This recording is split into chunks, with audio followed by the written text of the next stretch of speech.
नमस्कार, मैं वंदना और आप देख रहे हैं न्यूज़ रांची मिल। आज ओबीसी मोर्चा के द्वारा यहाँ पे प्रेस वार्ता रखी गई। आइए सीधा जुड़ते हैं, जानते हैं उनका क्या कुछ कहना है। आज आप लोगों ने प्रेस वार्ता रखी है, क्या कुछ है बता रही है? ऐसा है कि मनमोहन सिंह की सरकार में 93वां संविधान संशोधन हुआ था, जिसके अंतर्गत 15(5) अनुच्छेद में यह कहा गया है कि एससी, एसटी, ओबीसी को उच्च शिक्षण संस्थानों में प्रवेश के लिए, एडमिशन के लिए उनको जो है प्रदान किया गया है। लेकिन सरकारी शिक्षण संस्थानों IIT, IIM, medical, engineering, Delhi university, इन सब सरकारी शिक्षण संस्थानों में तो प्रवेश मिलता रहा, लेकिन प्राइवेट सेक्टर के जितने भी जो है निजी शिक्षण, उच्च शिक्षण संस्थान, उसमें जो है आरक्षण नहीं मिल रहा था एससी, एसटी, ओबीसी को। तो ये इसलिए नहीं मिल रहा था कि कुछ लोग चले गए सुप्रीम कोर्ट में कि ये जो है नहीं हम देंगे। लेकिन 14 में, ये जनवरी 14 में निर्णय दिया माननीय सुप्रीम कोर्ट ने कि एससी, एसटी, ओबीसी जो पिछड़े समुदाय से आते हुए हैं, जो सोशली एजुकेशनली बैकवर्ड हैं, उन्हें मुख्य धारा में लाने के लिए उनको आरक्षण दिया जा सकता है, मतलब दें। लेकिन 2014 से अभी तक लगभग 11 साल हो गए हैं, इस पर कोई जूं नहीं रेंग रही है सरकारें कि मैं माननीय प्रधानमंत्री, केंद्र सरकार और राज्य सरकारों से मैं मांग कर रहा हूं कि जो 93वां संविधान संशोधन हुआ है उसे अविलंब लागू की जाए। यही मेरा प्रमुख जो है आज का प्रेस कॉन्फ्रेंस का मांग था। जी, आरक्षण को लेकर अक्सर बात की जाती है, तो मतलब कहाँ पे कमज़ोर पड़ जा रही है कि इनकी मूल भावना को जो इस प्रकार से बार-बार हमें प्रेस वार्ता या फिर किसी माँग के साथ आना पड़ता है, सरकार को कहाँ चूक कर जाती है? देखिए, ये झांसा में जो है ना रखा जा रहा है पिछड़े समुदाय को, सिर्फ चेहरा दिखाकर, मुखौटा दिखाकर कि ये आपके समाज के हम नेता हैं, मंत्री हैं, मुख्यमंत्री हैं, प्रधानमंत्री हैं।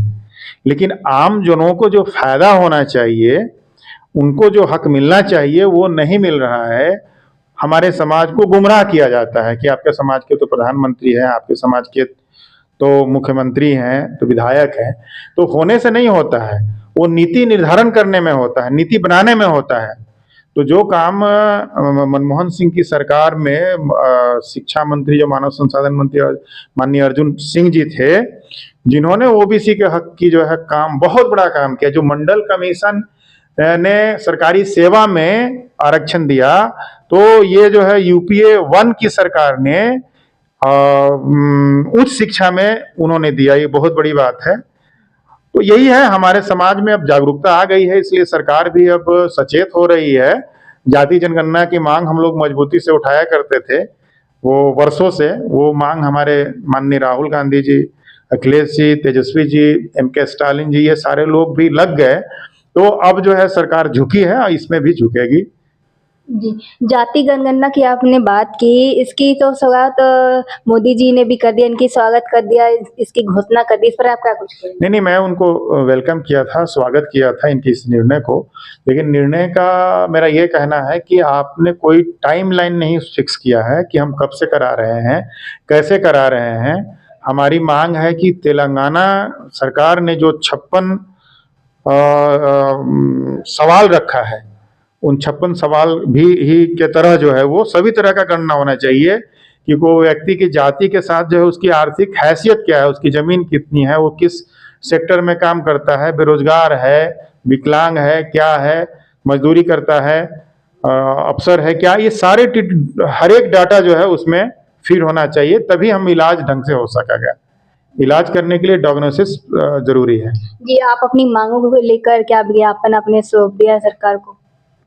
नहीं, ज्ञापन अभी नहीं सौंपा है, अभी सौंपेंगे। हमने यहाँ राज्य के जितने सांसद हैं, उनसे हमारी मांग पहले भी थी, अभी भी है। मैं मांग करूँगा कि झारखंड में जो अभी 14% है आरक्षण, उसे बढ़ाने के लिए राज्य सरकार ने 2 बार कैबिनेट में, 1 बार विधानसभा में पारित करके महामहिम राज्यपाल के माध्यम से केंद्र सरकार को, गृह मंत्रालय को भेजा गया है। उसे जल्दी लागू कराने का काम करें, 9वीं अनुसूची में डालने का काम। ये हम पुनः मांग करेंगे और ये भी मांग करेंगे कि जो निजी क्षेत्र में है उसको भी जो करें, राज्य जितने जो है प्रधानमंत्री को भी हम लेटर लिख रहे हैं और राज्य में जो हमारे सांसद हैं उनको भी। जी, जैसा कि आपने बोला कि जो 14% है उसको बढ़ाने का काम करें, तो क्या ऐसा नहीं हो सकता है कि जितने भी लोग हैं सब इक्वल हो जाए और ये जो आरक्षण वाला चीज़ है उस अगर वो हटता है तो जितने भी पब्लिक है इक्वली ट्रीट किया जाए, तो इसके लिए क्या कुछ लगता है सरकार को कदम उठाना पड़ेगा? जब बाकी लोग जो नीचे समाज के लोग वो भी सुरक्षित रहे और उस पे भी किसी भी प्रकार की उँगली ना उठे? देखिए, ऐसा है कि आपको संज्ञान में है या नहीं है, जब देश आज़ाद होने के बाद में एसी और एसटी को उनकी आबादी के अनुसार जो आरक्षण मिल रहा है, जो कि उनकी गणना होती है कि इनकी संख्या कितनी है, जी। उसके बजट में लोकेशन भी होता है और ओबीसी को 27% 90-93 में मिला है ना, कई राज्यों में 14% हुआ है और 2019 से अगड़ी जातियों को जिनकी आबादी इस राज्य में इस देश में 10% है, उनको 10% आरक्षण दे दिया। मतलब एसी और एसटी और अगड़ी जातियों का उनकी आबादी के अनुसार मिल गया। अब तो घाटे में, नुकसान में सारे जो है हम ही लोग हैं, ओबीसी हैं, तो ओबीसी को दे देना चाहिए, उसका भी हक है ना। संविधान में कहाँ लिखा हुआ है कि आप अगड़ी जातियों को उसके जो आबादी के अनुसार से दे दो, एसी एसटी को भी दे दो और ओबीसी को जो है उसका आबादी के अनुसार नहीं तो उसको आबादी के चौथाई आरक्षण। तो ये तो बहुत बड़ा अन्याय है। अगर आरक्षण वाला रूल नहीं होता तो हमारा देश कैसा होता? भी ऐसा है कि आपको पता होगा कि एसी एसटी ओबीसी समुदाय हजारों साल से इनको प्रताड़ित किया गया है, इनको पढ़ने से रोका गया है। ये जब पहले पढ़ने का क्या था, गुरुकुलम लोग कहते हैं, तो गुरुकुलम किसके लिए था? एकलव्य के लिए था? एकलव्य को पढ़ने का अधिकार था? नहीं था। लोग गुरुकुलम मॉडर्न किसके, गुरुकुलम मॉडर्न मतलब सिर्फ अगड़ी जातियों, जो राजा का बेटा है वो पढ़ेगा। तो वो क्या, अब हम लोग तो ऐसे पढ़ सकते हैं? तो वो जो है ठीक नहीं है। ये पिछड़े समुदाय को, जब तक देश को देखो मजबूत बनाना है, आपको शक्तिशाली बनाना है, तो 100 करोड़ की जो आबादी है उसको आप महरूम रखेंगे, उनको व्यवस्था नहीं देंगे, उनको संविधान के अनुसार समता, स्वतंत्रता, बंधुत्व, सबको समान न्याय देने के लिए उनको जब तक प्रतिनिधित्व नहीं मिलेगा तो कैसे होगा? अगर एक ही आप बहुत सारे टैलेंट है, चाहिए वो 4 भाई है, 4 भाई में एगो बहुत तेज है, तो मतलब तीनों भाई का जो है वो हिस्सा मार दिया जाए? वो तेज है या कमजोर है कुछ भी है तो उनका तो बराबर का हिस्सा होगा। तो इसलिए जो है उनको हिस्सा मिलना चाहिए, देश के वो भी नागरिक हैं। जो भी ना है एसी एसटी ओबीसी नागरिक हैं, उनको जो है एक सम्मान मिलना चाहिए, हक अधिकार मिलना चाहिए। देश की ऐसी इकोनॉमी बनाई जा रही है कि चंद पूंजीपति लाखों करोड़ों, अब 73% जो है 3% लोग 73% का पूंजी का मालिक बन जा रहा है इस देश का। तो ये पॉलिसी जो है, पूंजीवादी पॉलिसी सही नहीं है, उसको बदलना चाहिए। संविधान में समाजवादी जो है व्यवस्था कायम करना है कि सबको बराबरी का जो है व्यवस्था उत्पन्न हो। तो जब तभी हो सकता है जब सबको हम प्रतिनिधित्व दे सकेंगे। जी, 2025 चल रही है और जैसे धीरे-धीरे जनरेशन भी बढ़ती जा रही है और हमारा जो भारत है वो भी डेवलप की ओर बढ़ती जा रही है काफ़ी ज़्यादा। ऐसे में बहुत सारे ऐसे हम स्टूडेंट की बात करेंगे या फिर अलग-अलग क्षेत्रों में जो होते हैं, उनका कहना होता है कि जो हमारे नीचे समाज के लोग होते हैं कि इनको आरक्षण मिला है इसलिए आज ये पद पे बैठे हैं, वरना इनका औकात नहीं था। इस प्रकार की भी बातें भी होती है, तो उस पर आप क्या कुछ कहेंगे? अगर अगर उसके लिए उनका ये भी कहना है कि अगर ये चीज़ ना हो तो फिर ज़्यादा बेटर होगा।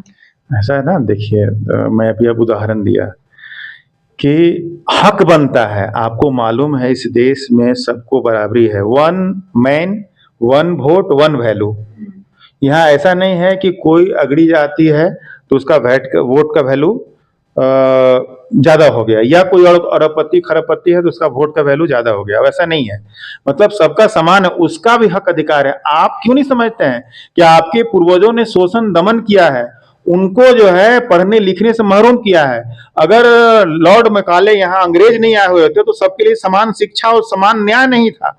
तो ऐसी परिस्थिति में जो है आप जो है टॉलरेट करिए कि अपने इस पिछड़ा समाज जो आगे बढ़ रहा है, अगर भाई नहीं समझते इसका मतलब आप भाई समझिए। जो एससी एसटी ओबीसी इस देश का नागरिक है, मतलब भाई हैं आप। कोई बोलता है कि इसे क्या बोलते हैं, राष्ट्रवादी होना चाहिए। राष्ट्रवादी का मतलब क्या है कि राष्ट्र में रहने वाले एक एक व्यक्ति के अंदर में एक भाईचारा हो, एक दूसरे के प्रति अपनत्व हो, प्रेम हो। तो जब ये निचले कतार के जब ऊपर जा रहे हैं तो आपको तकलीफ हो रहा है, मतलब आप राष्ट्रवादी नहीं है, अपने आप को देशभक्त कहते, देशभक्त नहीं है। देशभक्त का मतलब है कि अपने लोग जो हैं उनके जो निचले कतार से आगे बढ़ रहे हैं तो उनको खुश होना चाहिए कि भाई उनका भी तो हिस्सा है इस देश का। जी, आपका परिचय। मैं राजेश कुमार गुप्ता, प्रदेश अध्यक्ष राष्ट्रीय ओबीसी मोर्चा।